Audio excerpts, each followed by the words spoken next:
Good afternoon, everyone, and welcome to NATURGY's 2021-2025 Strategic Plan presentation. Today we're coming to you live from our revamped building in Avenida America, which we think is a tremendous venue to kick off the new strategic plan that sets a new stage in the company's transformation.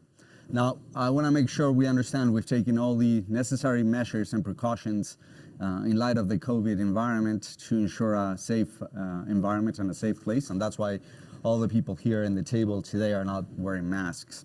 And while on the subject, I think it may be while to start with introductions. On my right, we have Executive Chairman Francisco Reynés. We're also joined by Pedro Larrea, Head of Networks and Energy Management. We have on my left Jorge Barredo, Head of Renewables and New Businesses. And of course, on the far right, Carlos Vecino, Head of Supply. Together, we're going to be leading the presentation today. The idea is to introduce you to some of the key highlights of the strategic plan, and of course, leave ample room for any questions that you may have. So without further ado, and before going into the plan itself, I think it's worthwhile to recap why we're here and how we got here and where we're going from now. The reality is that we have started working on this plan a long time ago. We actually started back in July 2020. We were since then very excited about the prospects of continuing the efforts to transform the company. And we were ready to communicate to the market back in the fourth quarter of 2020. Now, something happened in the road there. As you may remember, we had the opportunity of disposing of the Chile electricity business. And that was a material transaction. In fact, we concluded that transaction this past Monday. We've been paid after taxes around 2.4 billion euros. So it's a material transaction. So much so that it raised the question of, maybe we should take a step back for a second and reassess our ambitions in the light of the new firepower that we have. Let's see whether or not we can take the cash that we have been generated from that disposal and redeploy it, reassign it to be more ambitious in growth. And that's in essence one of the main reasons why when we wanted to communicate this plan back in the Q4 2020, we thought it made sense to perhaps delay it and reassess those ambitions. Now, clearly, the idea was at the time to present the strategic plan in February of 2021. But as you all know, we started seeing significant changes in the energy scenario. In fact, the visibility became a lot more clouded. So once again, we had to reassess the plan's ambitions. And in fact, when we did the AGM last year, or actually this year, we set forth some of the clear principles and parameters that we wanted to address in this plan. We wanted to define a long-term and sustainable dividend policy. Obviously, we wanted to provide increased visibility to all our stakeholders. And we also wanted to challenge and change the strategic plan that we have been working with. The reality is, at the end of the day, today we feel more comfortable in terms of visibility. We think it has improved. As an example, some of the economies where we operate are beginning to see a recovery from COVID that we think is sustained. And the fact is that, again, since we've been working for a long time on this, the company needs a plan to move forward and not fall behind. We need to participate in the energy transition. We need to motivate our employees. We need to be able to attract and retain the talent that we have, and we have plenty. And overall, we need to protect all our stakeholders through a diligent management of the company. So in essence, we need a plan. It's necessary. And that's one of the reasons why yesterday, the Board of Directors unanimously approved the 2021 to 2025 strategic plan. And here we are today in an effort to show our commitment and maintain the transparency that is a key pillar of the company. Within the new plan strengthens our commitment and alignment with all stakeholders, and hopefully throughout the presentation today, you'll come through with that idea. So without further ado, I'll leave the floor over to our Executive Chairman, and that's it. Thank you, Stephen, and good morning or good afternoon already to everyone. It's a big day today for us. It's a big day for, I hope, shareholders, but it is much better a big day for our employees. I think that having a plan was not only necessary, but is a must to drive our business for the next coming 5 years and to gain, maintain, and attract new talent, as well as we have been able to attract new talent on the table. Stephen has already introduced Pedro, Jorge, and Carlos. The three of them joined us just a year ago, and now, having landed in the company, they are going to share with us the presentation, business by business, that is expected to you to know. My first chapter is going to be around the vision. The vision of the plan, which is very simple. It's a plan of growth. It's a plan of growth that is focused mainly in organic growth, developing our own capabilities and investing in CapEx, in very exciting and projects that are already in our pipeline. It's a plan that grows around the energy transition, something that is absolutely necessary for NATURGY as of today. And it's a project that is not considering any asset rotation in its base, just giving a chance for opportunistic transformations, just in case they arise, but with no obligation at all to make it happen. Our investment is going to be focused. Focus on what? Renewables and networks, and stable geographies, and stable regulatory frameworks. Because the company is working towards a clear reduction on its volatility, and this plan incorporates a much more important reduction of volatility that was already in the previous plan. We don't give up to maintaining our competitivity in our operations. Although we are not setting up targets of efficiency because they are incorporated in the EBITDA targets for the years to come, I want to remember you that the targets that were set up in the plan on 2018-2022 in terms of OPEX have been already achieved by the end of the year 2020, which demonstrates the company's commitment in being continuous improving its operations and the reliability on management to make it happen. The plan also considers ESG and its core.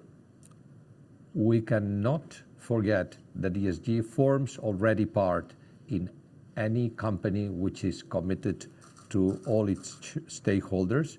And as you will see, there are clear targets to move ahead on that. And finally, and not because it's the number 5 is the less important, I would probably like to highlight that is the closing remark most important in this plan is that it's a plan that is going to be a very important step forward in fueling passion on our employees, fueling passion on this project, and gathering all together for the next 5 years towards clear objectives. The plan and the growth is around 14 billion euros of investment in mainly CapEx, with clear focus on investment projects with predictable returns, and considering, and it was our previous plan, that non-investment projects will be achieved without being profitable. Then we will maintain our financial discipline as a cornerstone in our decision-making process. These 14 billion CapEx are going to be mainly focused in 2 areas. The area of renewable, that Jorge will, after me, introduce the most important projects on this area, and the area of networks, which are going to be adapted to play a key role in the energy transition. We really think that the combination of these two very important steps in renewables and networks will change dramatically this company in the right direction and will make this company much more aligned with the energy transition.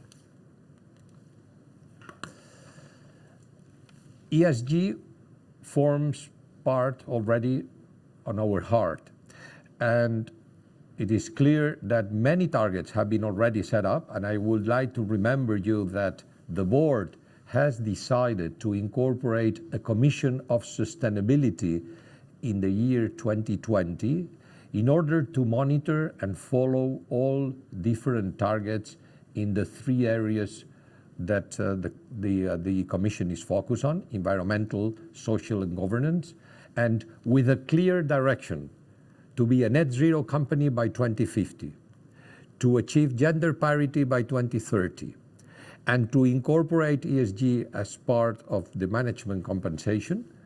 There are many targets that are regularly monitored by the Commission and the board, forming part, as well as the financial report, as part of the targets that the board is committed with.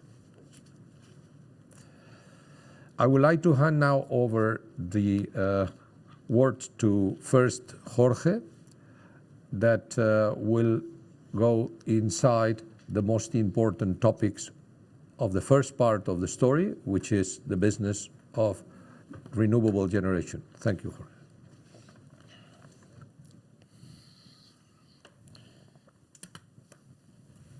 Thank you, Paco. All right.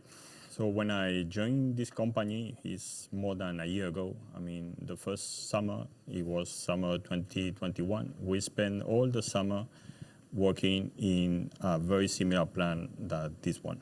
I mean, the plan, it was not exactly this one. It was a little bit less ambitious, but I mean, it has the main legs of this actual plan. So for us, since September 2021, we had very clear that this plan was, or a similar one, was going to become truth.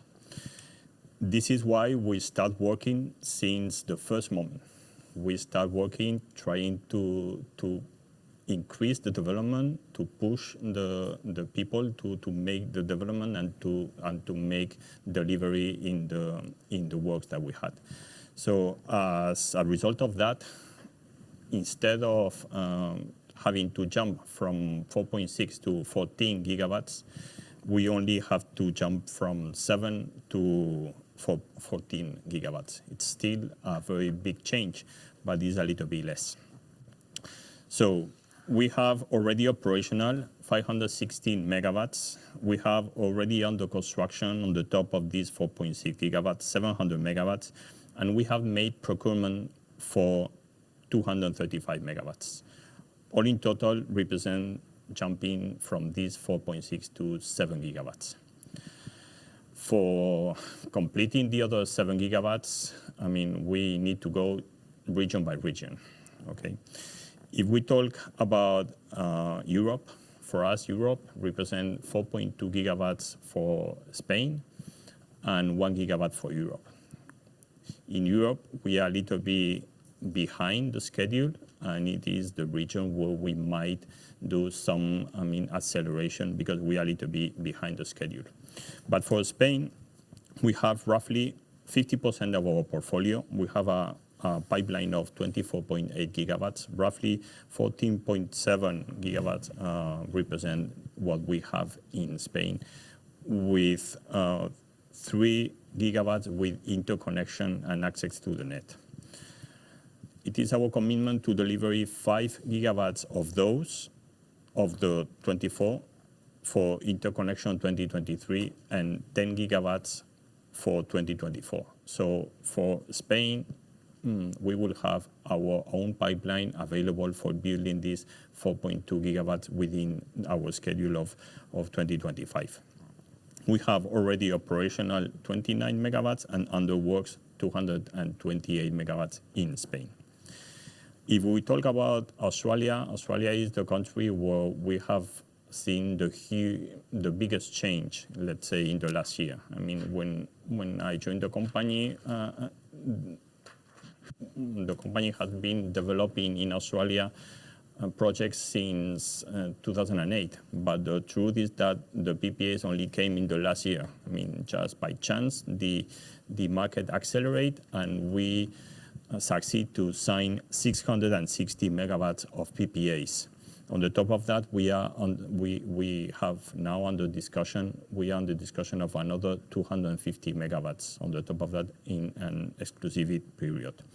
So we are working 400. We are now on the works. We have 420 megawatts for supplying these 660 megawatts of PPA.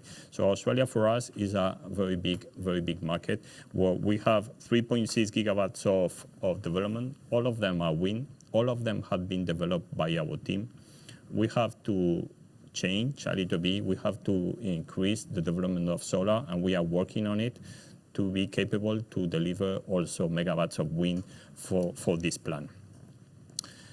If we talk about USA, we made the only transaction we have made as M&A. We made it at the very beginning of January. We acquired a portfolio of 8.4 gigawatts that they changed to 7.8 gigawatts. So we have missed some gigawatts in the acquisition.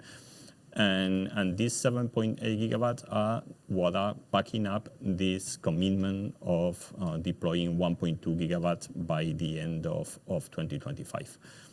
A part of this 1.2 gigawatts, we will be delivering other megawatts that we probably will sell to the market. Our commitment is to have 3.2 gigawatts of these 7.8 gigawatts fully developed by 2025.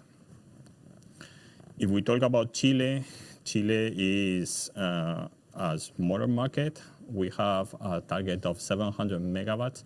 The fact is that 307 megawatts out of these 700 are already commissioned and already operational. And we are submitting our offer for the discourse auction that is happening on the 5th of August. So I think that we will not have any problem in reaching this target in Chile as well. So as a whole, we can see that we have to reach 7 gigawatts, but we have a portfolio of projects that we have developed ourselves, our internal developments. All of them have a name, tracking. We know the plot, we know the interconnection, if it's already achieved or not, but we are working on it with our internal teams. So this doesn't mean that we are not looking for M&A transactions in the field. I mean, we are always looking at it, but it will be only in an opportunistic base. And the big pillar of this plan is the organic growth. If we talk about technology, I mean, the footprint that we have today is mainly Spain, mainly wind, 9% of solar, and the rest is hydro. So in the coming years, we will change completely this footprint. I mean, the hydro will remain what we have and will represent only 16% at the end of the period. The wind energy, onshore wind, will be very important and will represent 36% at the end of the period. And the big change will be the solar that will jump from 9 to 45% at the end of the period. We are not taking into account in these numbers the possibility of repowering our windmills. We have some windmills in Galicia, for example, that are nearly 20 years old. There is a possibility of repowering some of them in 2023. This is not considered in this plan, as well as the hybridation. The hybridation, you know that we don't have to apply for the interconnection point, so we have the possibility of hybridation of our wind farms with solar, and could represent another 700 megawatts. That could be a little bit the bridge between the interconnection that we really own and the plan that is 4.2 gigawatts. If we come to the growth strategy, we clearly will keep on focusing in low risk and hard currencies. This is why we have focused in countries and regions we know very well, and this is why we have our teams located in these regions. So we are focusing in solid regulatory frameworks and long-term visibility, which means that we are trying to keep the merchant risk as low as possible. As low as possible, it doesn't mean anything, because I mean, this market is moving towards more and more merchant and PPAs, and we have to move together with the market. So, for example, in the average, it will represent 20%. But if we talk about regions, I mean, for example, in Spain, merchant will represent 23%. We will sign PPAs for 63% of our portfolio, and we attend to the auctions only with 14% of our portfolio. If we talk about Australia, it's similar. I mean, 23% will represent merchant, and 52% will represent the PPAs. And in the case of US, it's completely different. 90% more or less will be the PPAs, and we only will take 10% of merchant risk. Although the first project that we have approved yesterday, I mean, that it will be a project of 300 megawatts in ERCOT, will have a slightly higher merchant risk on the range of 25%, more or less. If we talk about Chile, I mean, Chile is auctions, you know, we are attending to the discos, and more or less everything is discos and PMGD, and it will represent 75% the auctions and 25% the merchant. So if we talk about the financial estimates, I mean, 8.6 billion is the big number. Is the big number we have to succeed to invest profitable, with profitability. This is very, very important. But I mean, this number is referred not only to renewable, but also to new business. The number only for renewables, the capex only allocated to renewables, will be 8,015 million. 8,015 million. Out of these 8,015 million, 7,626 million is the capex allocated to this period that will produce EBITDA in this period. The rest is capex that we have to deliver in this period, but that probably will represent an EBITDA out of this period in 2026 and ongoing. So we are talking then about investing 1,546 million per year. As I have shown you in the previous slide, I mean, our portfolio is very robust, but at the same time we have some lack in 2022. So the thing is that this investment will not be linear and will be focused in the second half of the period, even though it will be very important in 2021, 2022, and 2023. If we talk about the EBITDA, we are increasing from 360 to 990. This represents 630 million of jump, I mean, of which run rate EBITDA in 2025 will be 647 million. So this is a little bit the explanation of what we are going to do in renewables.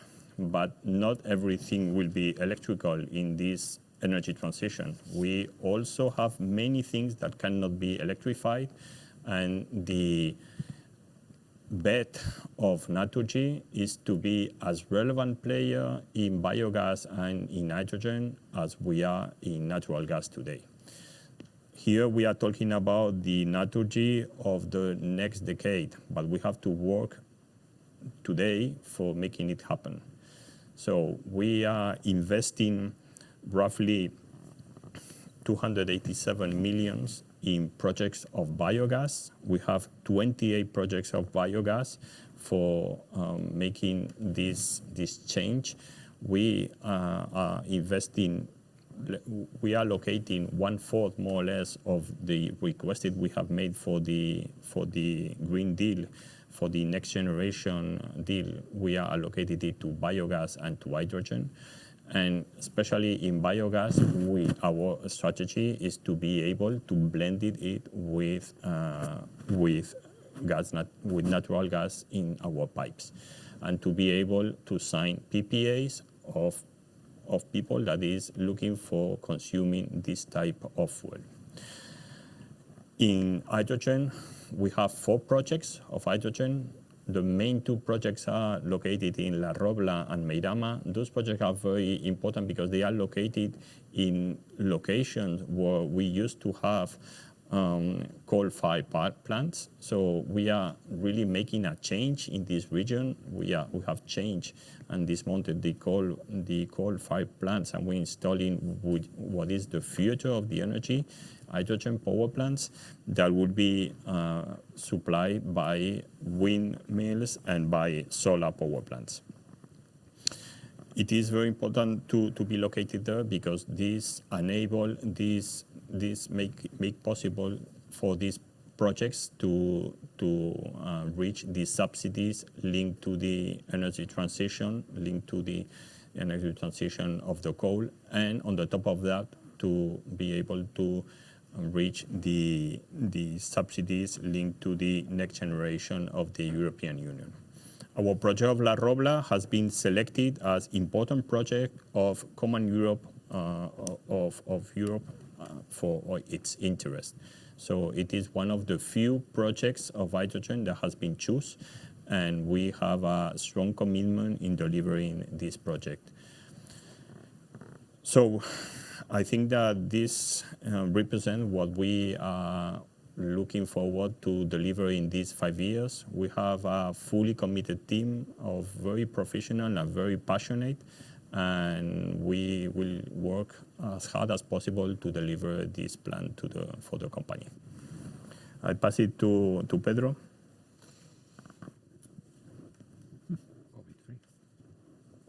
Thank you. Thank you, Jorge, and good afternoon to everybody. This is for me a great opportunity to be with you for the first time. I've been now in the company for a little more than a year, and I'm very excited about this opportunity to share with you some of the views of how we see the business, how we are planning for the next 5 years. It's necessarily going to be a brief summary, but I'm sure we will have plenty of opportunities in the future to go more in detail into some of the plans we have for this business. My first words need to go to the team. I've encountered here. I've met an amazing group of professionals. Some people think the networks business is a boring one. I tell you, we have hundreds of people that wake up every morning excited, focused about bringing power and gas to every point in the countries where we operate, and why not also to bring cash to the company, to bring good results and solid results for the group.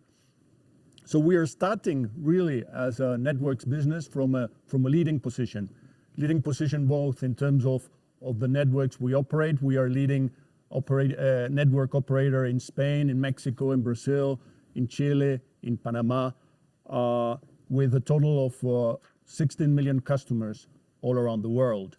And also a leading position in terms of efficiency, in terms of the way we operate those networks, and frankly, a proven track record on doing that, on capturing efficiencies and being the best-in-class operator. Going forward, the 3 main drivers are continue to strengthen those best-in-class operations, to be a partner, that's the way we look at it, with regulators, and to be at the forefront of digitalization, automation of our networks. I don't know what happened with. Also, I didn't move the. Sorry about that. Yeah. So in terms of the different areas within networks, if we look at Spain electricity networks, what are we going to do in the coming years? First is go deeper into into automation. We believe, and we're pretty sure we have a lot of information that we are leaders in digitalizing our networks. The fact is today, in terms of costs, we are at 1,250 euros per kilometer of networks in Spain. That is around 20% lower than the average of the sector.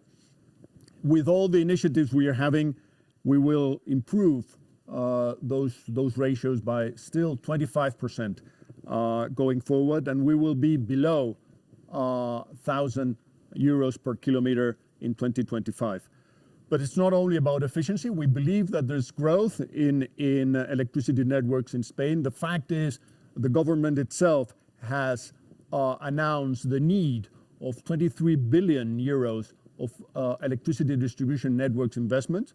If we translate that into our operations in Spain, it means an increase in investments compared to what we're doing now of around 50%. So we're talking about investments of 330 euros per year in electricity networks in Spain. In gas, it's a bit different. Gas networks in Spain are behind electricity networks in terms of digitalizing, but that is also an opportunity. We are already talking with the regulator about digital meters, and that is the first step into digitalizing those networks. That is a source of growth in terms of investment. The other source of growth is I would say, more intelligent commercial positioning that will allow us to capture around 130,000 gross new customers per year, compared to around 90,000 today. And still, of course, being best in class in terms of costs, reducing our costs per customer by 22% in the coming 5 years, and reaching around 25 euros per customer in 2025. As a reference, today our comparables in Europe are having costs of 40 to 50 euros per customers. Now, if we talk about LATAM networks, two main focuses. One is managing the portfolio. We will be opportunistic, but we opportunistically will capture opportunities to crystallize value, so that we are always looking into that opportunity.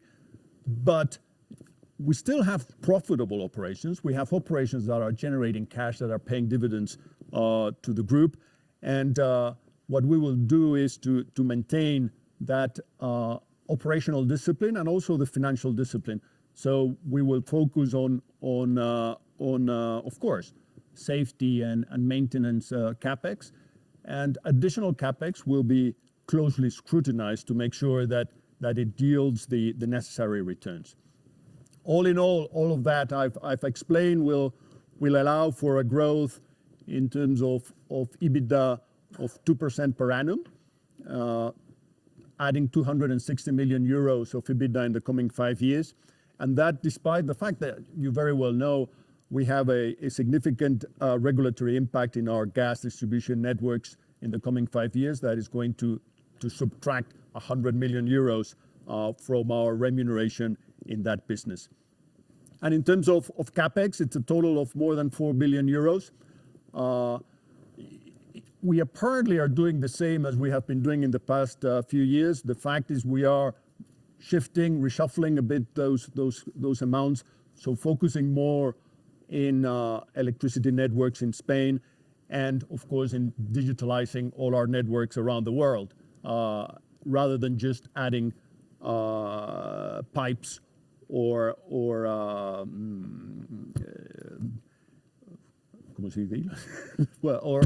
assets into our networks. All in all, as I was saying, focus on regulatory management, digitalizing our networks, and being best in class in terms of costs. Now, shifting to the other part of my responsibilities, which is what we generically call energy management, we also start from a very irreplicable set of assets or portfolio for historical reasons. And we believe that has allowed us to have a competitive advantage, both in gas supply and in terms of CCGT generation in Spain mainly. But this is a business that is changing in nature a lot in the past few years.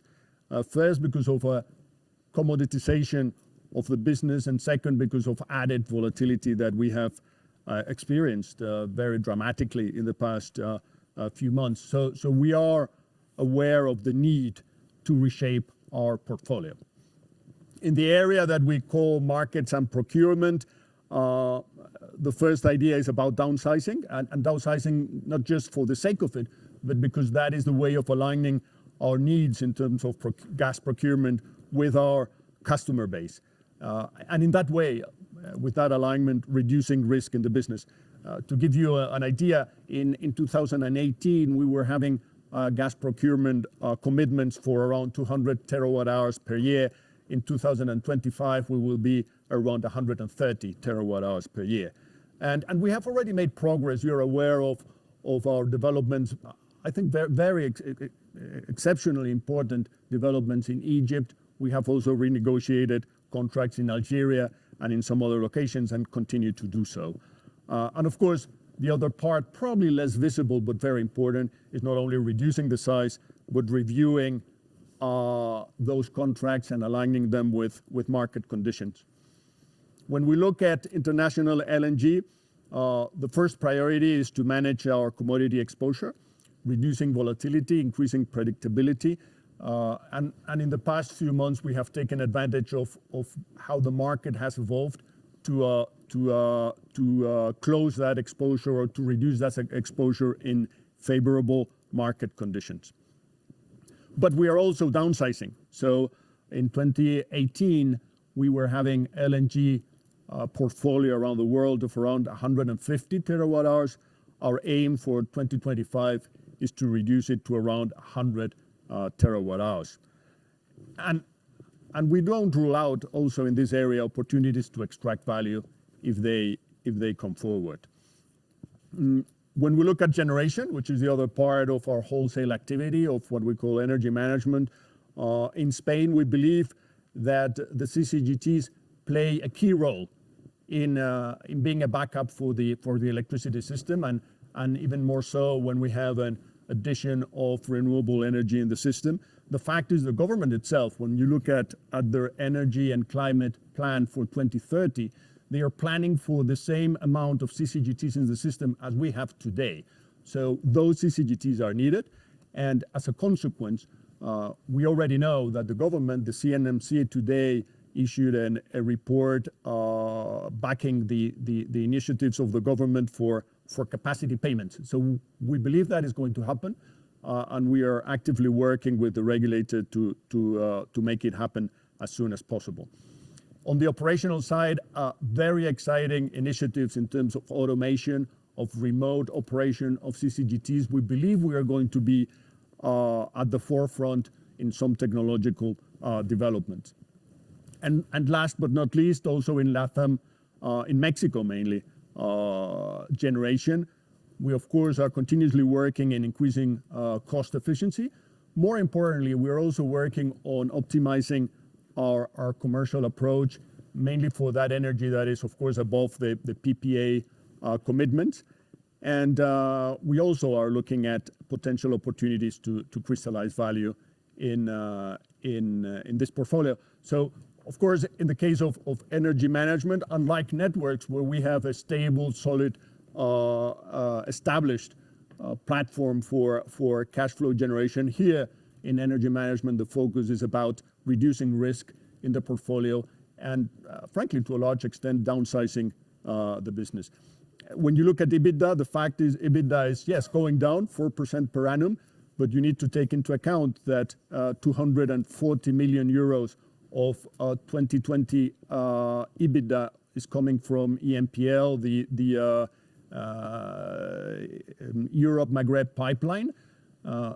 In our projections, we are assuming or taking the hypothesis that the concession is not being renewed at the end of this year, so there is zero in 2025.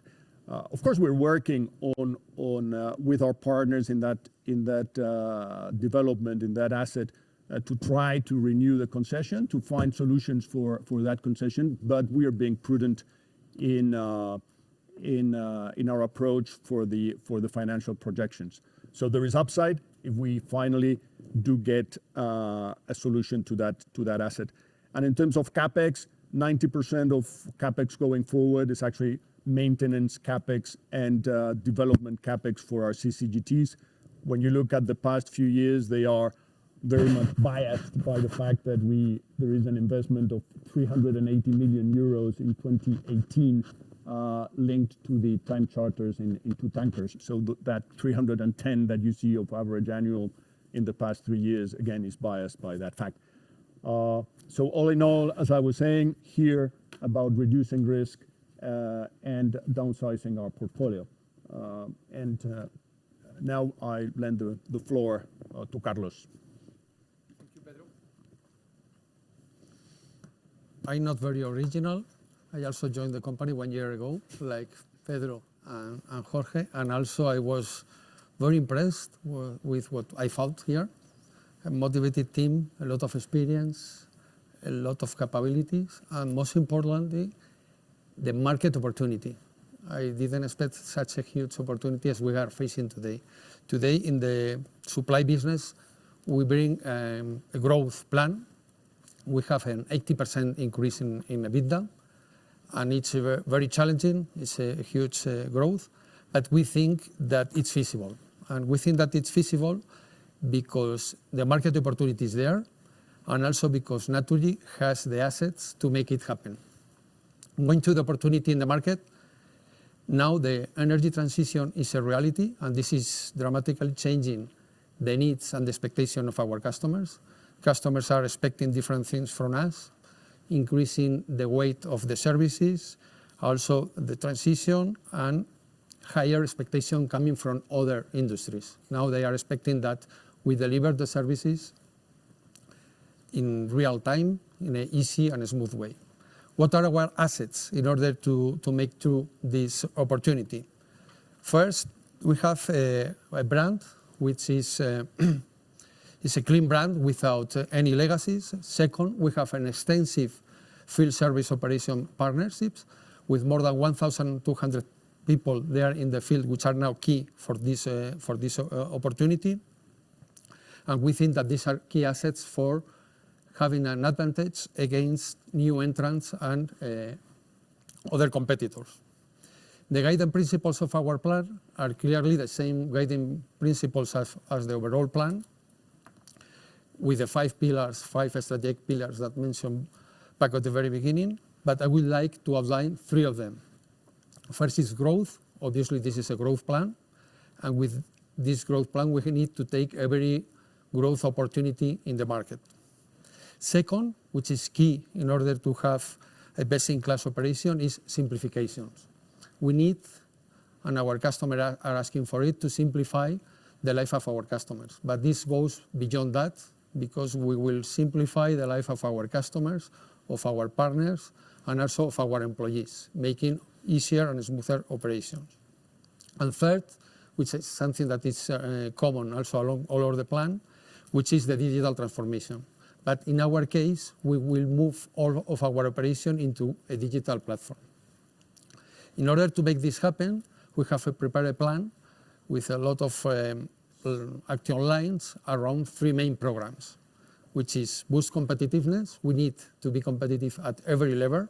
Second, we need to reinvent customer relationship, and now we will see what we are going to do for that.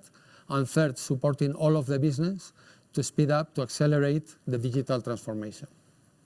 The first part of the program is the accelerate and boost competitiveness. We need to be competitive at every level. We are already facing this challenge, implementing a new positioning around 3 edges.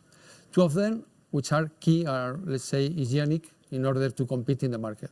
First is to be competitive in price, but we go beyond that, because what we are offering the customer already in the market is worry-free relationship with their provider, is to eliminate any concern about the price and to be their partner in their energy transition. The second is to be their partner in this energy transition, offering 100% renewable energy in our offer. And third, which is, I think, is the key part of our positioning and also an advantage against new entrants, is the service part. As I mentioned before, we are already ready with extensive network of collaborators that help us with this, and we are able to put a technician in the customer premises in less than 3 hours, which we think that it's an important advantage, and also for the new world. In the terms of the offering, we will also be competitive at every time, and the key element of this is also the simplification of the offer. We are also cleaning up from more than 300 products and services to less than 30, 90% reduction in the offer, which also help us to go to the market with a clearer and a bolder message to our customers. And we will build together with this our offering in services and also distributed generation, which is also key in our strategy for growth in this segment. Third, which is also key in our plan, is the distribution channels. We want to be, and we will be, competitive at every distribution channel. This is a very focused on push sales industry, and we are now in the process of migrating from push sales to pull sales. But anyway, we will be competitive in all of them, putting our special efforts in online and also in receiving demand from the customers. Second, in the reinvent the customer relationship. Again, here the key word is simplicity. We want to simplify all of our processes and the way we relate with our customers. The first step is to redefine the customer service. We are in the process of redefining every point of contact with our customers, eliminating any pain point. Afterwards, we will automate that and put the same experience across all of our channels in such a way that the customers will receive the same experience across all of the channels. This will be supported by our strategy in data analytics, of course, that we need to use all of the information that we have from our customers in many different ways, but the key element here is to have the right information at the right point. And this, afterwards, we will see that with the digitization part, we will put the right information and the right action at every point of contact. And third, which is the key indicator in this transformation program, which is to increase the loyalty through customer value management. Here, this is an extensive program. This is the most impacting in our operation, in which for every point and every step of customer life cycle, we address the specific needs of our customers, since the point in which they are joining us until they are leaving us, trying to understand their needs, their pain points, and also the profile of the customers that are in the process of joining or leaving the company. We will put all of this together through our customer value management program, in which we will put there at the center the customer and their value, trying to promote the cross-sell with the different services and also to promote the loyalty and increase their life with us. And the third part of our program, which is Accelerate the Digital Transformation, is the key enabler for all of the plan. We are in the process of migrating our operation, our traditional operation, to a new digital operation with the standards and the quality and the skills of digital entrants. So we want to be faster and smoother in our operation. We are transforming everything from outside to inside, starting with the customer-facing operations, sales, and also customer support, and afterwards going in-house to also billing, support, and switching processes. And this is the summary of our transformation plan, which is we are changing every level of our competitive elements. And we think that we have the right plan because we have the opportunity there in the market. We have also the assets to get sure or to get confidence that we can make it, the approach, the team, and the experience. And now, Paco. Well, thank you very much to Jorge, Pedro, and Carlos. As all of them have said, they are just arrived a year ago. It seems that it was yesterday, landing in the different businesses with different approaches to a new strategy, but all of them with really highly committed attitude to afford this new 5 years phase of this company. I think that during their presentations, there are a common understanding about a word, which is growth. The word of growth is based on client-centric needs, is based on employees' motivation, is based on shareholders' value creation, and is also based on stakeholders' interests. And this growth is going to be focused in the transformation of the company. And for those that they may think that growth is incompatible with being a financial disciplined team, I want to reinforce the idea that we will make it happen. And at the same time, we will maintain our commitment on being a financial disciplined investor. And if there is any question or doubt, we have our own governance and our own management commitment that this is going to be affordable. This growth is going to give us room for a CAGR over 5% in the next 5 years on gross profitability measured as ordinary EBITDA, and it's going to help us to invest around 14 billion euros. Shareholders are also committed to this plan, not only because of the official approval yesterday at the board by unanimity, but also approving a dividend policy which is going to be a minimum of proper capital allocation, prudency on managing the leverage, and that's why we can confirm that our target of maintaining solid BBB rating is a must and is affordable, clearly affordable throughout the period. Also, with a clear commitment in reviewing this dividend policy by 2023, depending on how the performance and the transformation execution happens, and also committed with a calendar which is already familiar with you on 3 payments, 1 by summer, 1 by fall, and finally 1 after the AGM. It's a clear equilibrium between cash flow generation and dividend flow, and altogether helping an important amount of capex with a very, very little amount of debt increase.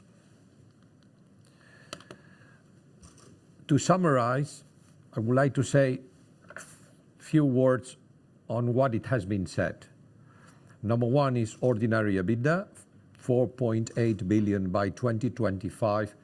And please remember that under a new scenario and without the incorporation of Chile electricity that was in the plan before. Ordinary net income of 1.5 billion by 2025. Clear, exciting figure, clearly affordable after hearing what are the plans that the different divisions have already explained. Important capex, almost double than the previous plan that was presented to the market, mainly forced by the circumstances and this aim for growth and increasing long-term profitability and delivering by 2025 a much better and more aligned with energy transition company that is today. Maintaining firm commitment with dividends, very attractive compared to industry's practice, and maintaining leverage on a BBB rating, which is clearly with the figures that you have in front, FFO net debt above 20%, clearly helps to assume that commitment as a must. And also incorporating ESG. ESG as part of our commitment with society, with the stakeholders, in an industry that is not only changing in technologies, but is also changing the expectations of all the stakeholders around energy. It's a very different plan compared to the plan that we communicated in June 2018. It's a plan, at that time, it was a plan that focused more on efficiency, simplicity, accountability. We also make it more simple by disposing on non-core assets, and we incorporated financial discipline at the core. This financial discipline is not disappearing in the new plan, which is forming part of the security that the new plan is going to be executed under clear rules of value creation.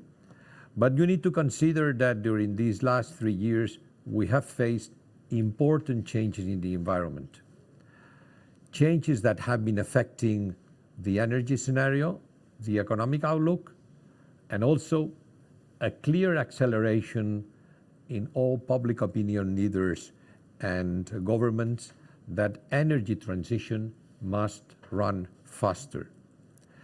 And it is also supported by regulatory changes. Probably the COVID-19 outbreak has also helped for this change, but this is a trend that no one is going to change.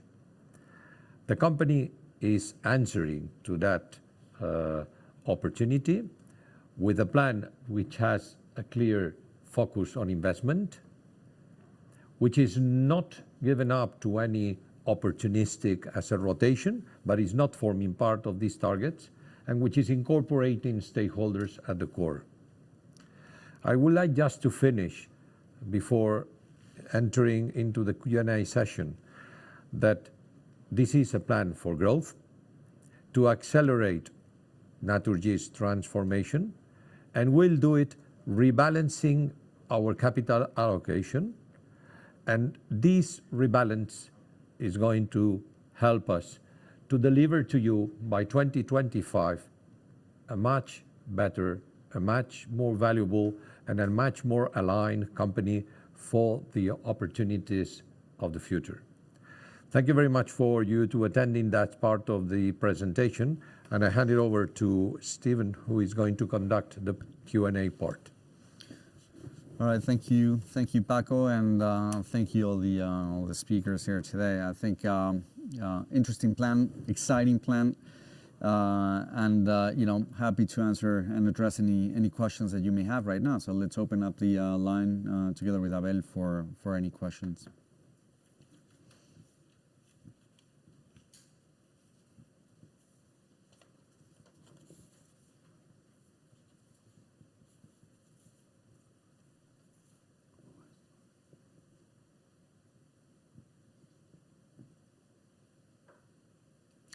As a reminder, you can ask. Hi, good afternoon. Good afternoon. Sorry, Stephen, go ahead. No, I just wanted to remind everyone that you can ask questions live via your phone, or you can submit your questions as well online via our website. All right, go ahead. Okay, thank you. So 3 from me, please. So firstly, on the renewables business, and I'm sorry, sorry, if I may just interrupt you really quickly. Unfortunately, it'd be very helpful for us if you can identify yourself and the institution you represent. Thank you. Sorry, Steve, it's Harry Wybird from Bank of America. Excellent, thanks. Okay, so 3 questions, please. So firstly, on the renewables business, could you let us know what your IRR targets are in that business and what your IRR to WACC spread target levels are. And then could you give us roughly an idea of the 9.4 gigawatts of additions? Could you just give us a little bit of color on the phasing? You sort of touched on it earlier, but maybe you could let us know at least for the next couple of years what the sort of annual additions might be, and that can help us figure out the level of back weighting of the additions. And then in 2025, how much of the EBITDA guidance that you've got there is expected to come from rotation gains? So apologies, can I package that into one question? The second one's on the markets business. Just on slide 13, I just wanted to see if we could break down a little bit the targets and the progression there.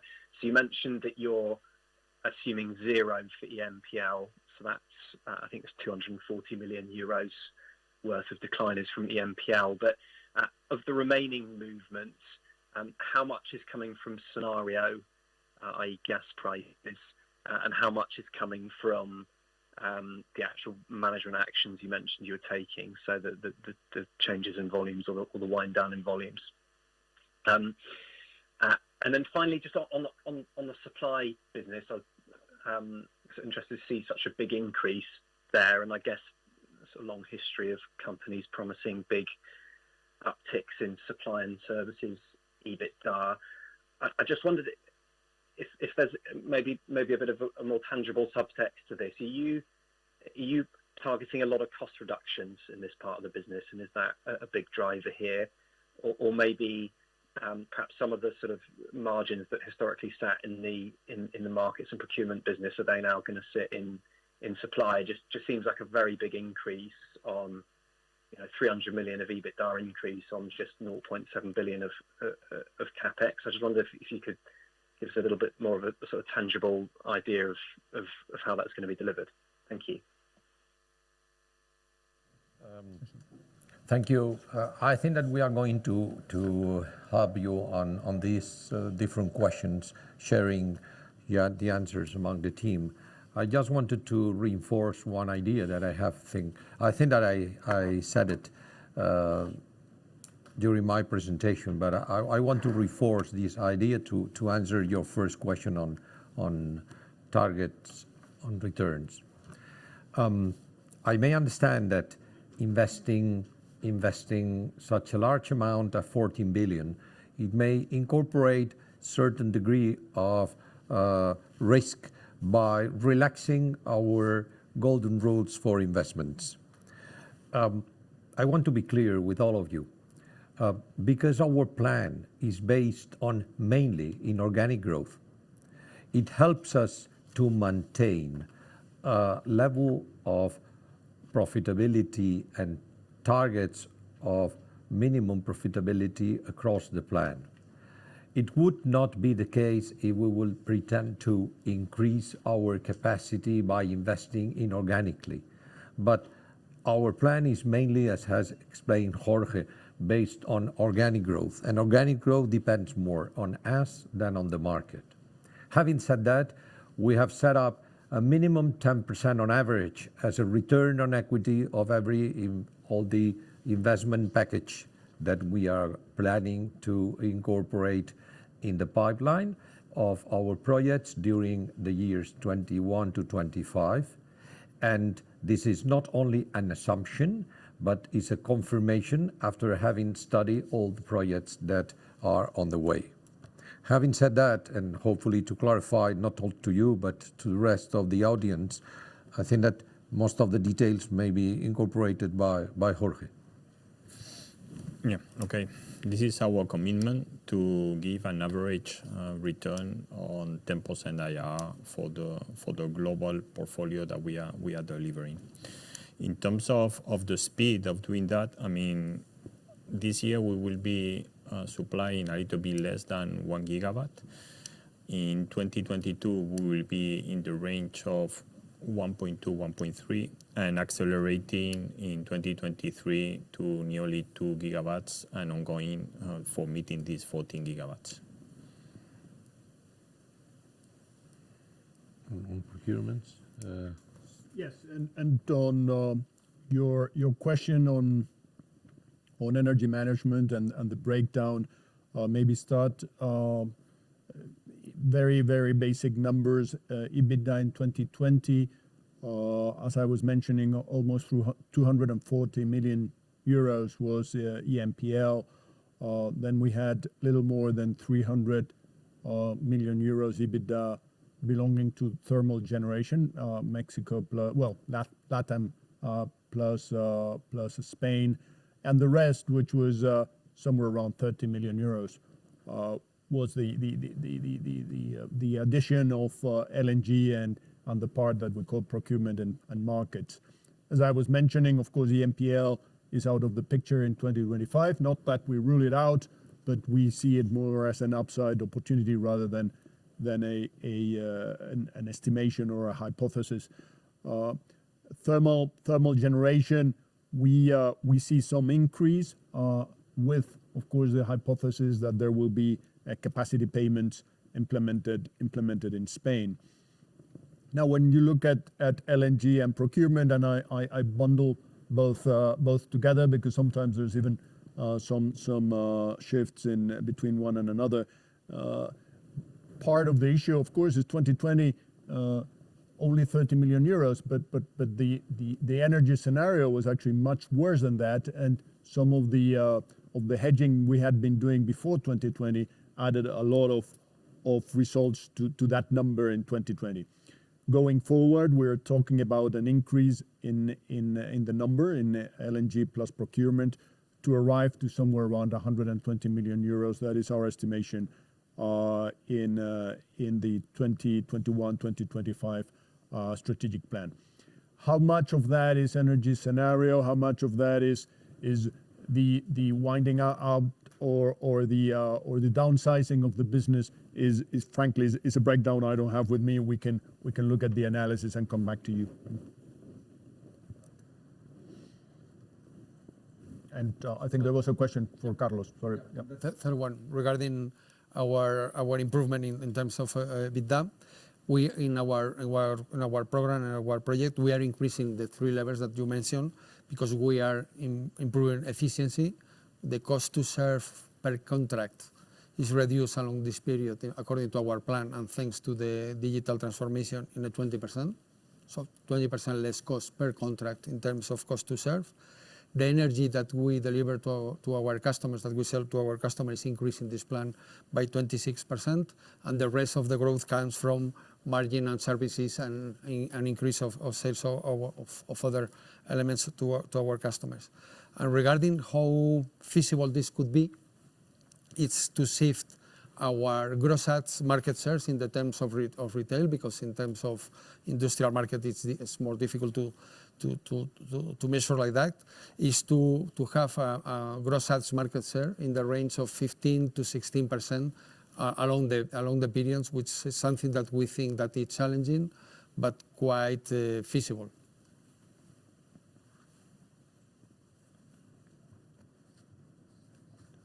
Next question, moderator, please.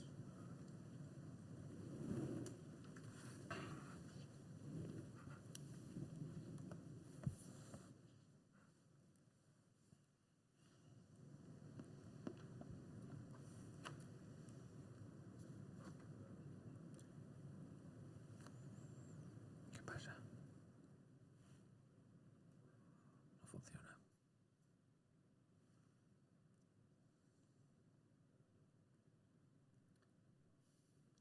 Can we please give access to the next question? Thank you.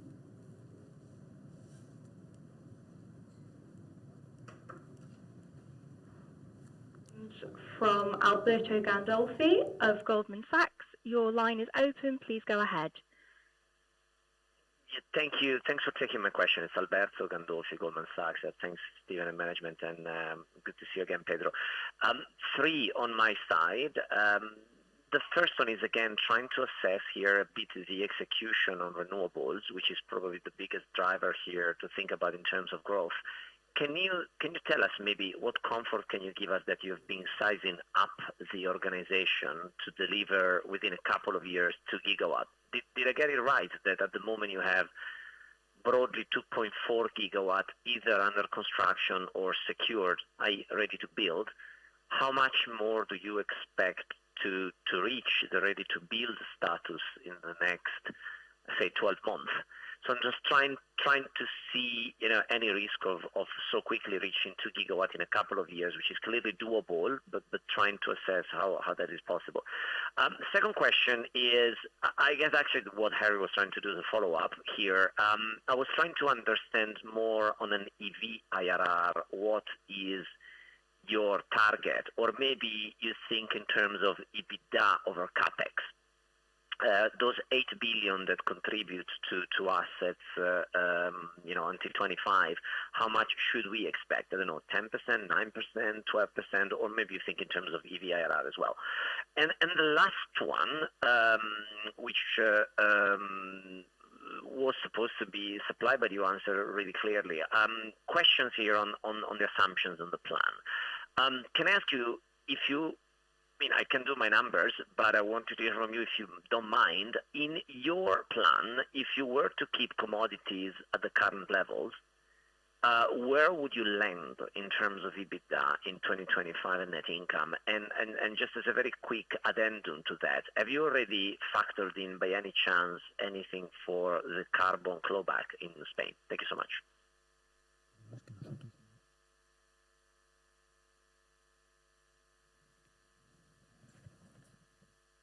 Micro open. Okay, I think that, you start, no? Yeah. Yeah. Okay. Of course, the harder is to take off. Okay, but we have a very robust pipeline. We have 3 gigawatts in Spain with interconnection that we are aiming to have the idea by April. You know that at this moment there is a kind of cliff for the regulation in Spain, and we are confident, especially in Extremadura and Andalucía, in succeeding in the majority of our projects. So this could be, let's say, the base of our 2 gigawatts of 2023. On the top of that, we have developments in Australia that are negotiating PPAs, and we have also in Chile projects that, although they are commissioned, they should be commissioned in 2024. We are really accelerating for profiting in the merchant market. So in general, I think we are in a good shape for reaching the numbers we have put in our plan. And we will have to work hard, but I think it's very, very much achievable. Alberto, in terms of the targeted returns, I think it doesn't come as a surprise to any of you. Our target return and the way we reason in terms of the returns is equity IRR. So we're not. We've never discussed what the project IRR expectations are. We're not looking at EBITDA capex beyond what you could define as sanity checks. But for us, the clear target is equity IRR, and that obviously varies depending on the country, depending on the type of project that we are looking at, depending on the amount of leverage that you can put. So on the commodities. Well. Alberto, it's also very nice to hear you again. So thank you for the question. What we have done in terms of the commodity scenarios for the plan is we have used, of course, the picture we had at the time we put together the numbers, which is around end of April. So all the estimations, all the financials are based on commodity forwards at that time. Now, of course, anything that varies compared to those commodity scenarios are upsides, but you need to remember that on the one side, the most visible or the most controversial one, which is pool, the pool price here in Spain, that does not have an immediate translation into accounts because of our vertical integration. So we are. We wouldn't see that in our financials immediately. And the rest of the commodities, you also need to consider that we have been making progress in terms of hedging some of our positions. There's always a trade-off between being able to capture all the upsides, but at the same time reducing the risk of downsides. So we have been hedging some positions, and we wouldn't be benefiting entirely from movements in commodity prices.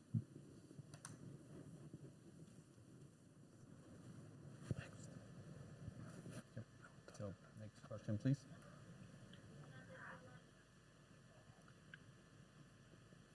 Thank you. Our next question comes from Gonzalo Sanchez-Bodina from UBS. Your line is open. Please go ahead. Hi, good morning, everyone.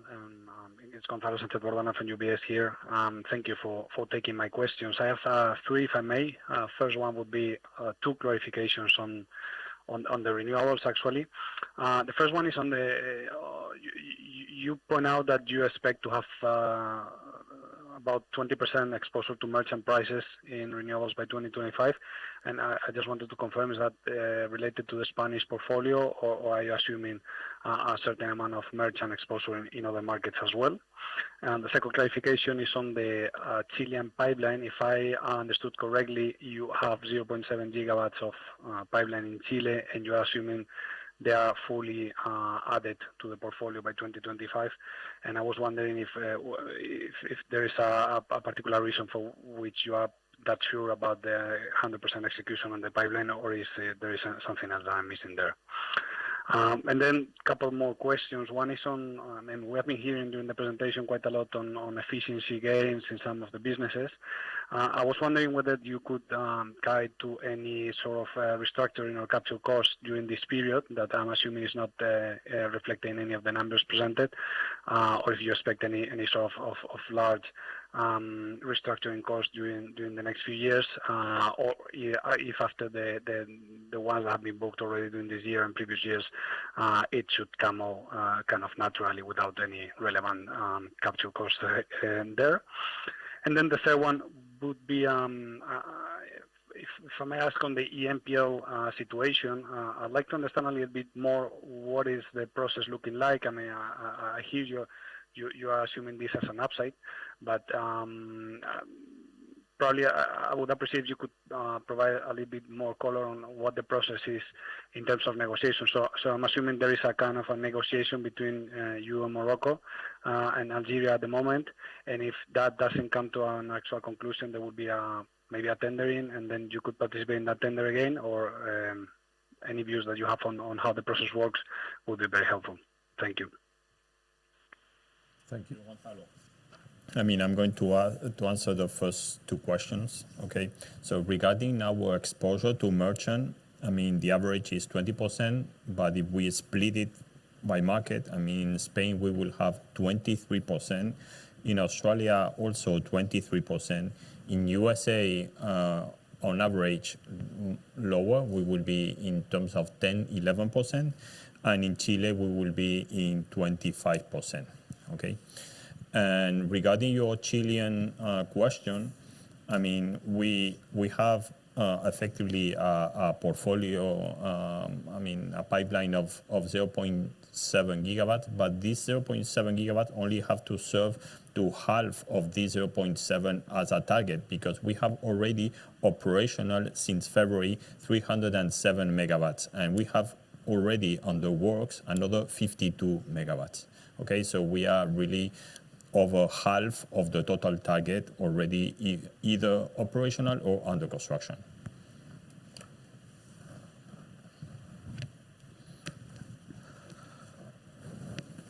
Okay, just for clarification, two things on your questions number 3 and 4. On question 3, capture costs. What we have decided is to move it forward and make it happen during the year 2021, and it has been presented just a few hours ago. Most of the capture costs are been already included in first half results of this year, and what you can expect for the next years to come are negligible in comparable terms. Therefore, the most important part of the costs associated to capturing efficiencies in the plan 21-25 would be in year 2021 and has been already incorporated in the accounts at the end of June 21. This is because, as you may imagine, I mean, efficiency forms already part on our DNA, but is already incorporated, as I said, in the figures of EBITDA targets, and will be monitored on a closely basis for every manager. But we have already achieved the target levels of our headcount and cost structures, and we are working now toward for the future. And on EMPL, as Pedro has said before, is an opportunity.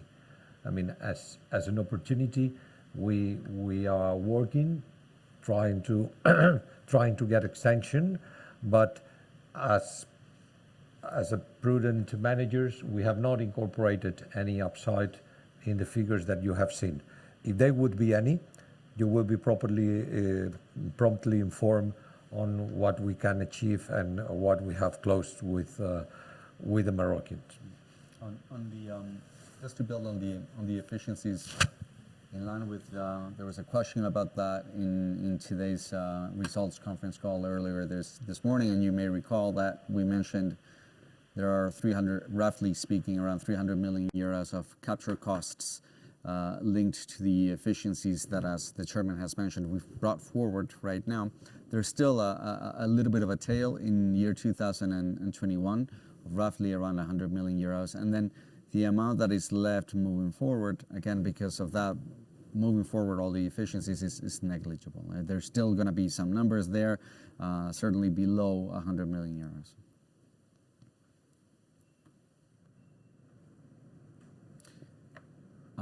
If we can get another phone question, and then maybe we can do a pause on the phone side and go to some of the online ones. If there's another phone question, we'll take that now. Of course. Our next question from the phone lines comes from Jose Ruiz of Barclays. Your line is open. Please go ahead.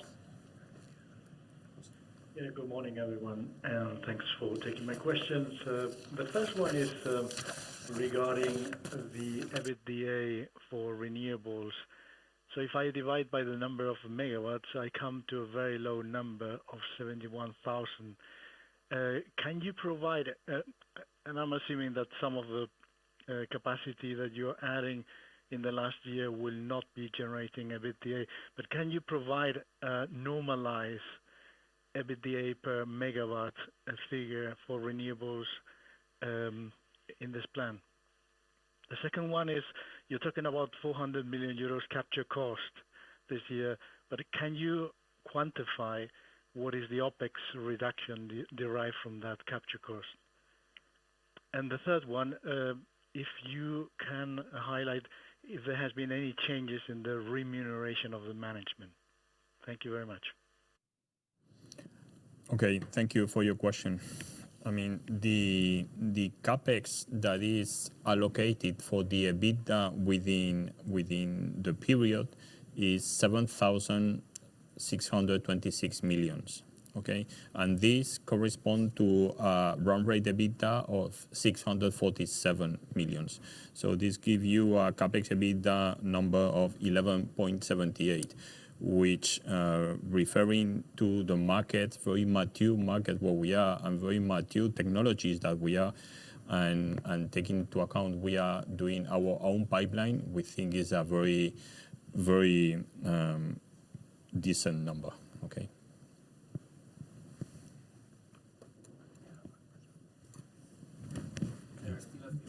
But, yeah. So 1 second. So regarding the impact that the plans that we have that you've seen in today's results on OPEX moving forward, there's a payback of around 4.5, and it's roughly around 100 million euros of ongoing efficiencies or savings that you can think of. Yeah, on management remuneration, if you remember, attached to the plan 2018-2022, it has been established package of, we call it long-term incentive, That was more than 30 people incorporated to that plan that is going to be executed by June 2023, and it is linked to the evolution of the share price. There is no change on this existing plan, and of course during the next months we will need to adapt for the next phase of the plan 21-25 post June 23, and of course it will be conceptually similar to what it has been done, which is a clear link between management incentive and shareholders benefit, share price, but it's not defined yet because our first intention was to fix the variables of the strategic plan before entering into any discussion with the RENCO, which is already committed to solve this issue during the year 2021, and you will get proper information on that.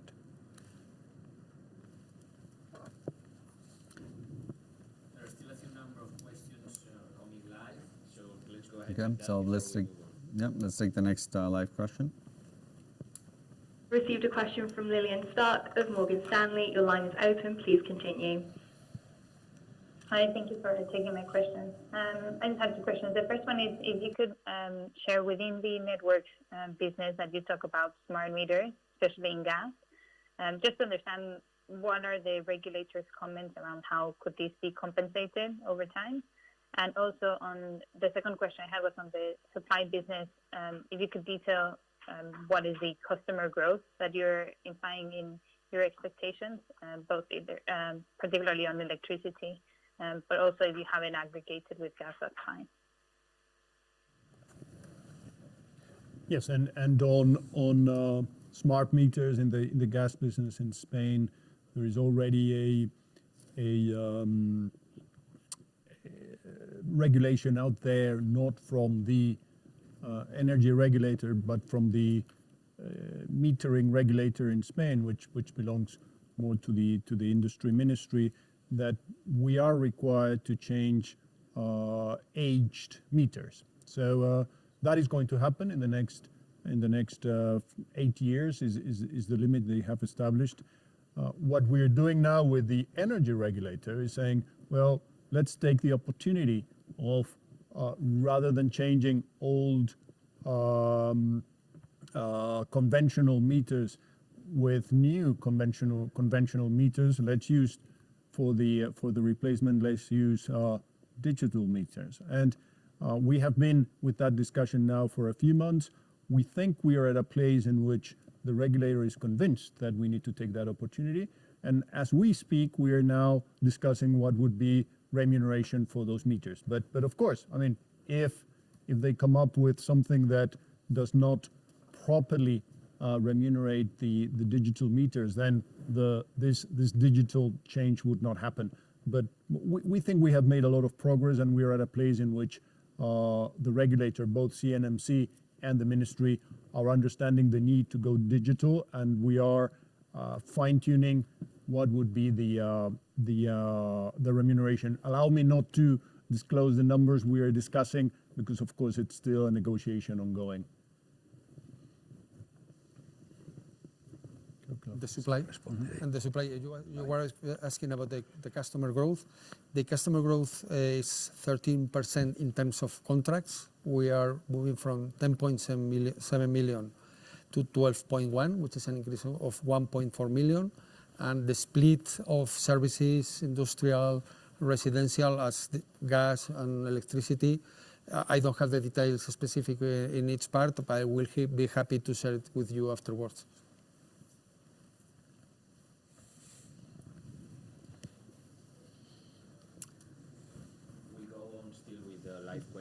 Yeah. All right. Damaris of JB Capital, your line is open. Please go ahead. Hi, good afternoon. This is Jorge Guimarães from JB Capital. Two questions, if I may. The first one is related to renewables.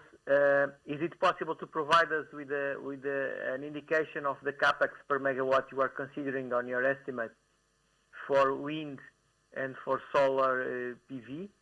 So this would be the first one. And also a small detail on renewables. Are the small hydro positions in LATAM included in the objective for 2025, or have been considered as assets for sale? And another one related to the LNG division. You said that you want to be selling around 100 terawatt hours by 2025, but in the presentation is also mentioned that you are running down the portfolio of LNG tankers. And beyond 2025, should we expect a gradual reduction, further reduction in the number of tankers as their leases end? Thank you very much. Okay, this is a difficult question to answer because, I mean, on the average, we have something like 0.81 on the average. But, I mean, under this figure, there are many things because we have many batteries in US, we have solar in Europe, we have wind in Chile as well. So this number doesn't give you any real idea. So for solar in Europe, we are taking 0.53. That I know is high, okay? But I mean, we are facing in the last month an increasing of the raw materials, of the modules, of the trackers. The steel has increased from $760 per ton to $1,740 per ton. So, and you know, the polysilicon has tripled the price from $9 per kilo to $35 per kilo. So we have been caution in the capex, and we have taken in Europe 0.53, although we are building now projects that were acquired before this speed up of the cost and that are far below 0.50. In USA, I mean, the batteries has a very relevant cost, and we are taking for solar plus batteries on the range of $1. Okay, so, and in wind we are on the range of 800,000 euros per megawatt, a little bit less sometimes. I mean, but in Chile but higher in Australia. I mean, it depends. I mean. In terms of LNG, just to make the numbers clear, I was saying that LNG total portfolio of LNG contracts in, let's say, 2018, 2019, 2020 was somewhere around 150 terawatt hours per year supply, and of course that needed to be placed in the market in different contracts, some of them long-term sale contracts, some of them shorter term.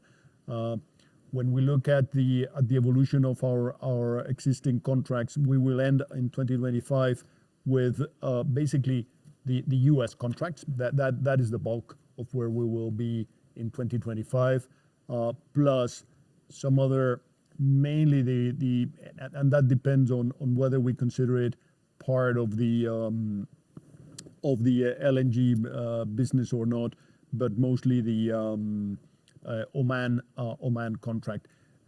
So 100 terawatt hours per year in 2025. Most of that, again, which is the US contract, will remain after 2025. And I think that was part of your question, what happens after 2025? In terms of tankers, what we are looking at is that we now have 12 charters, and in the coming actually 3 years, we're looking at the expiration of our time charters for 5 of them, which are the smaller ones, the least efficient ones, and that is exactly what we're doing. Now it will depend on and we believe that with the remaining time charters will be enough to serve our requirements going forward. So no more reductions after that. If I may complete my answer, I mean, I wanted to make clear that we have changed the way this company used to contract in the EPCs. So we are not doing EPCs anymore. We are squeezing the cost. I mean, we are acquiring the trackers, the civil work, the cabling, the transformers, the modules. We are making auctions for every single relevant material of the power plant. So this is what is bringing the cost real down. So more than thinking if 0.53 is high or it is low, I can tell you that we are obtaining the best prices at any time it is feasible. And this is what I wanted to make clear.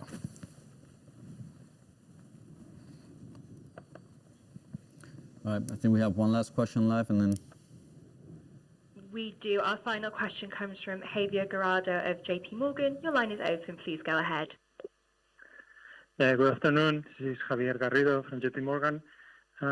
Couple of questions, if I may. First one is a clarification on the drivers of the profit increase in the supply business.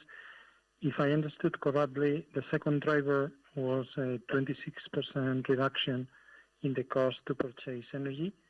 First, I wanted to double check if that was correct. And secondly, I wanted to understand if you are assuming that a reduction in the cost of purchasing energy will not be passed through to the clients, or it will only be partially passed through to the clients. Just wanted to understand how this driver works. And then the second question is on the use of proceeds from any opportunistic disposal. I understand that you are looking now at the CapEx plan that is ambitious, very ambitious. So is it right to assume that proceeds from any opportunistic disposal would be prioritized towards shareholder remuneration? And alternatively, would you be considering buying back the 25% minority in GPG in order to fully control your international expansion, particularly in renewables? And finally, as an add-on to this last question, could you comment specifically on your intentions towards your Chilean gas business, given that the local press has reported that you have taken a decision to sell the business? I was wondering if you could make any comment on this. Thank you. Chile y gas.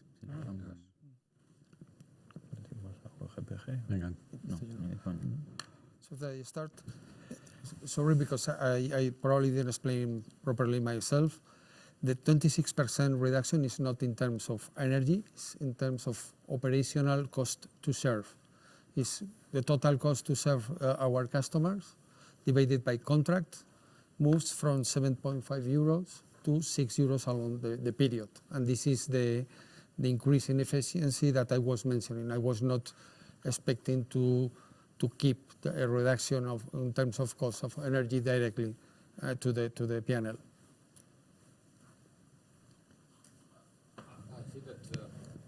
Sorry for not being more clear on opportunistic, because if they would be already opportunistic, would be known. Then we don't know when opportunities may arise. But what we want to be clear is saying that we will not give up to any opportunistic idea that at least deserves a proper analysis for both disposing on selected assets or incorporating inorganic growth. But the plan does not consider that. The plan considers on a standalone basis with the existing asset base as of 31st of December 2020, with the energetic scenario of end of April, and all upsides coming from opportunities may be incorporated in the time that these opportunities are achieved. This is the same for 25% of GPG or other opportunities that you may have in mind.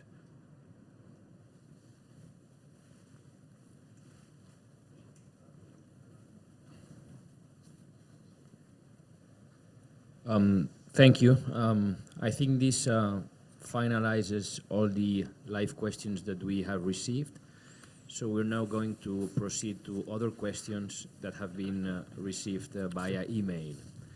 Some of them, by the way, have already been addressed, so I'm just going to limit the questions to those that remained unanswered, okay?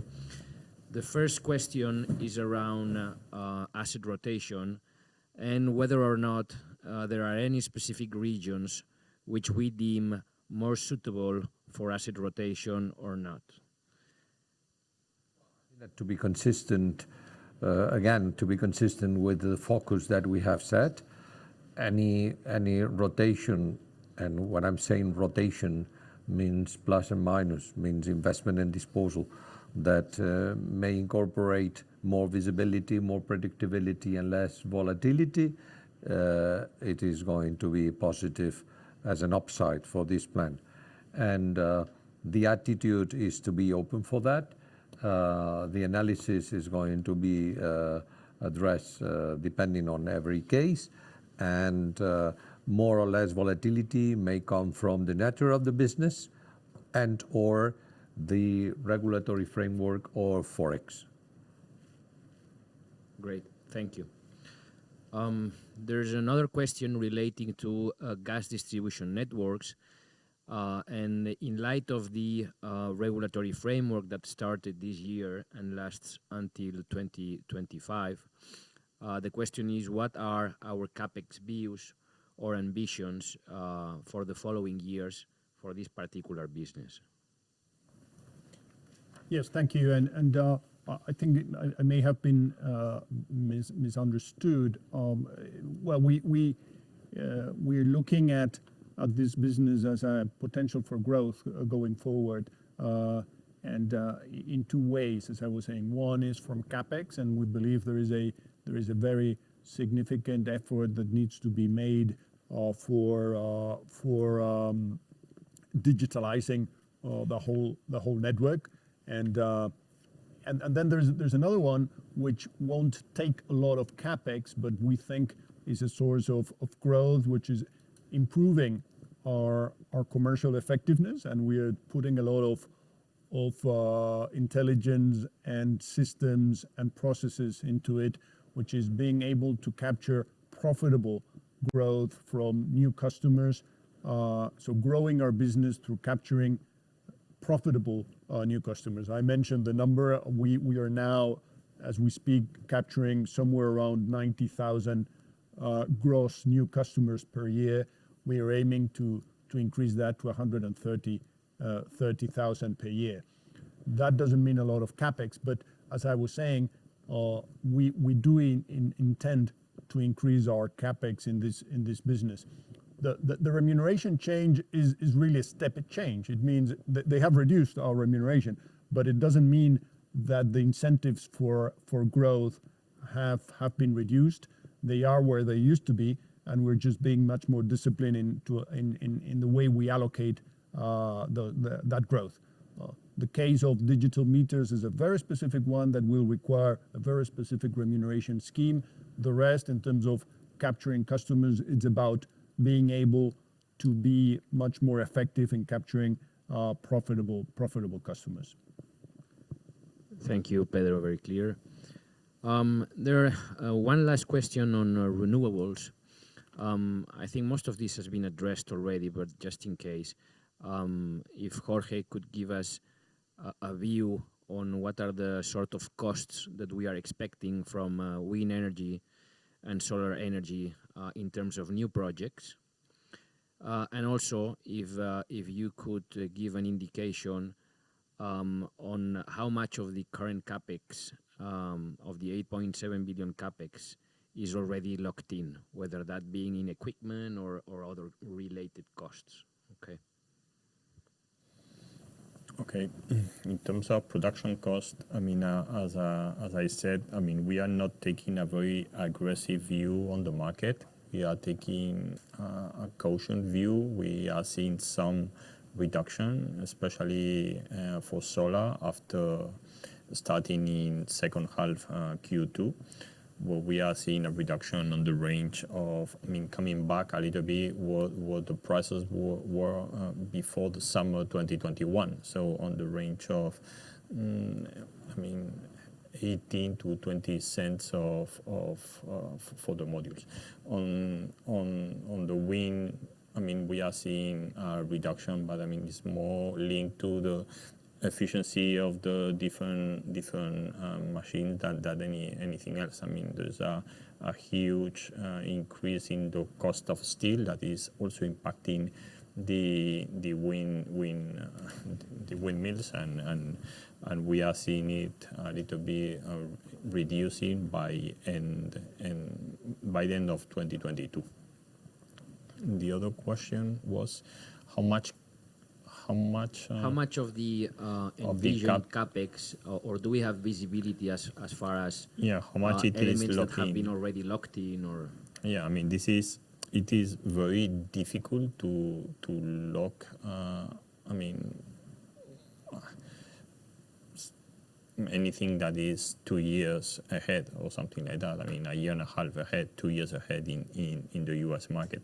So I think that we probably will be in the range of 1,300 megawatts locked. That will be in north of 1,000 or 1,000 millions. I mean, out of these 8,000 millions. Thank you, Jorge. And there's one last question for Steven.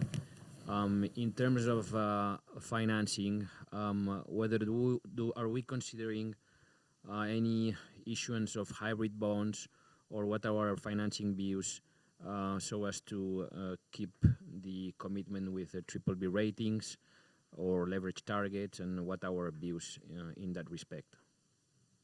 So the short answer is no. We don't intend to boost our issuance of hybrid bonds. It's not necessary under the strategic plan that we have right now. We are fortunate enough today to be able to tap the capital markets under very competitive prices and conditions, and we intend to use that what we think is a competitive advantage. So for the time being, no additional hybrid bonds on top of what we already have. Okay, thank you very much. So this concludes all the questions that we have received via email. The capital markets team remains available for any detailed queries on specific numbers that you may have, but we are going to wrap it up given that it's already 2 p.m. So thank you very much, everyone, for joining. We are really excited about this new plan, and we will hopefully be seeing you in person shortly to detail further and continue our discussion with you. Thanks very much, everyone. Thank you. Thank you, everyone. Thanks.